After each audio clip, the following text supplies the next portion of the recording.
பாட்டாளி மக்கள் கட்சியின் மாநில தலைவராக பொறுப்பேற்ற மருத்துவர் ஐயா அவர்கள் ஓசூர் பொதுக்குழு கூட்டத்திற்கு வருகை தருகிறார். அவர் 13ஆம் தேதி மாலை ஹில்ஸ் ஹோட்டலில் தங்குகிறார்.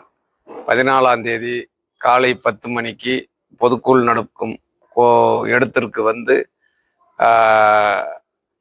பொதுக்குழு கலந்து கொண்டு சிறப்புரையாற்றுகிறார். அந்த வகையிலே மாவட்டம், மாநிலம், கிளை, ஒன்றிய நிர்வாகிகள் அனைத்து பொறுப்பாளர்களும் இந்த கூட்டத்திற்கு வருகை தந்து மருத்துவர் ஐயானுடைய பேச்சை கேட்டு மகிழ வேண்டும் என்று இந்த நேரத்திலே பேரன்போடு கேட்டுக்கொள்கின்றேன். நன்றி, வணக்கம்.